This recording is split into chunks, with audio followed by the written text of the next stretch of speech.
प्यारे दोस्तों, बहुत बहुत स्वागत है आपका अपने चैनल यूजीसी नेट साहित्य दर्पण में।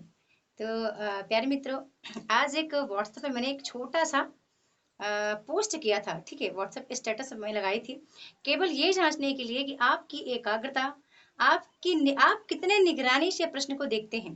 ओके, इतना ही जांचने के लिए मैं उसको लगाई थी। बाकी कुछ मैं ये नहीं जानना चाह रही थी कि आप क्या उसका रिप्लाई करेंगे। हाँ, कुछ लोगों का रिप्लाई बड़ा उम्दा, बड़ा कमाल का आया था। मैं आपको बता दूं, उसको डालने का केवल यही मोटिव था, आपकी एकाग्रता को जांचना। उसने लिखा था कि खुश रहने का एकमात्र तरीका।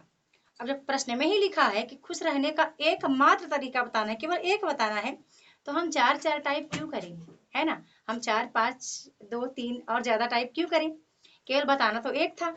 ओके, तो वही चीजें आपको परीक्षा में भी करनी है।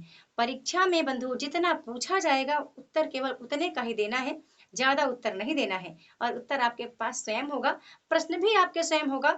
तो वही चीजें मुझे आपको मतलब रियलाइज करवाने के लिए मैंने उसको लिखा कि खुश रहने का एकमात्र तरीका केवल यूजीसी नेट के हमारे जो प्रिपरेशन कर रहे हैं मित्र, वो सब बताएं। तो उनसे ज्यादा भी, कम से कम 500 कमेंट मेरे ख्याल से आए होंगे। बहुत ज्यादा कमेंट आए इसके लिए, ये है मतलब बहुत सारे कमेंट आए, क्या क्या आए। तो मैं काफी देर से सोच रही थी। अब मैं बता दूं कि वाकई खुश रहने का जो सबसे एक ही तरीका बताऊंगी मैं को, वो है स्वयं से प्रेम करना, स्वयं से लगाव, स्वयं के प्रति जितना आप कर पाओ पहले। क्योंकि आप खुद नहीं जानते कि आप कितने कीमती हैं। ठीक है, जब यदि आपका स्वयं के प्रति लगाव नहीं होगा, स्वयं से स्नेह नहीं होगा, स्वयं से प्रेम नहीं होगा, आप स्वयं के लिए नहीं जी पाएंगे, तो फिर आप दूसरों के लिए कुछ नहीं कर पाएंगे। कोशिश करें कि स्वयं को पहले बनाएं, स्वयं को सुधारें, स्वयं को निखारें। जो चीजें हम दूसरों को बताते हैं ना, बहुत सारी मोटिवेशन की बातें, पहले उसको हम स्वयं पर उतार कर देखें, स्वयं पर उसको लागू करके देखें। ठीक है, तो खुश रहने का उस दिन आप दिल से खुश रहोगे फ्रेंड्स। आपको सच बता दूं मैं, जिस दिन आपको रियलाइज हो जाएगा कि जो चीज मैंने आप दूसरों को बताती हूँ ना, वो चीजें मैं जब मैं खुद पर फॉलो करती हूँ, तो वही एक खुशी है मेरे चेहरे की कि मैं उसको पहले फॉलो करती हूँ और मैंने इसको किया है, मैंने इसको जिया है, तब मैं आपसे बोलती हूँ, आपके समक्ष बोलती हूँ। अन्यथा मुझे खुद बुरा लगता है कि मैं तो फॉलो कर नहीं पा रही, मैं फिर मैं आपको क्यों बता रही हूँ। तो स्वयं से जिस दिन आप स्नेह करने लगोगे, जो चीजें आप स्वयं पर फॉलो करने लगोगे, इतना ही एक लाइन में कहना चाहूंगी। अब यही एक इसका सटीक जवाब भी है, केवल स्वयं से प्यार करना। स्वयं से जितना आप स्नेह करो, स्वयं की वैल्यू करो पहले।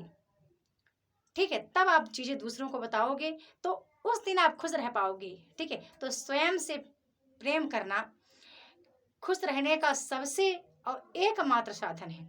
केवल एकमात्र यही साधन है कि स्वयं से आप पहले प्रेम करना सीखें, स्वयं की वैल्यू समझें। जिस दिन आपका कोई एक पार्ट डैमेज जाता है, आपके बॉडी का कोई एक पार्ट डैमेज जाता है और आप डॉक्टर के पास जाते हैं, डॉक्टर कहता है कि एक आंख की हम जब सर्जरी करेंगे, एक आंख का हम ऑपरेशन करेंगे, कुछ भी करेंगे, जो भी बोलता है 2 लाख, 4 लाख, 2.5 लाख। तो सोचो कि आपके एक छोटे से पार्ट का ये कीमत है, तो पूरी बॉडी का की क्या कीमत होगी, है ना। तो वही कह रही बंधु, पहले स्वयं से प्रेम करो, स्वयं से स्नेह करो, स्वयं को समझो, स्वयं की वैल्यू समझो। और जो चीज़ आप दूसरों को बताते हैं ना, पहले स्वयं पर करके देखो। इससे ज़्यादा खुशी आपको कभी जीवन में नहीं मिलेगी कि आपने स्वयं पर जीत पा ली है। पहले आपने स्वयं को निखार लिया, स्वयं पर वो चीज़ें लागू कर ली, तब आप दूसरों को बोल रहे हैं। और देखना कि कितनी खुशी मिलती है जब हम स्वयं से स्नेह करने लगते हैं। जिस दिन आप खुद से प्यार करेंगे ना, लाखों आपके पीछे आएंगे, लाखों लोग, करोड़ों करोड़ों दिल आप पर फिदा हो जाएंगे। बस यही कहना था बंधु। और बाकी वो मुझे पोस्ट भेजने का कोई अलग मोटिव नहीं था, यही बताना था कि आप जब प्रश्न आपके सामने आएगा, लिखा केवल एक मात्र बताना है, तो हम चार चार रिप्लाई क्यों कर रहे हैं। आपको एक ही बताना है, कोई एक ही सजेस्ट करके बताना था, लिखा ही था कि एक मात्र बताना है। आपने जो बताया, सभी को बहुत बहुत दिल से धन्यवाद।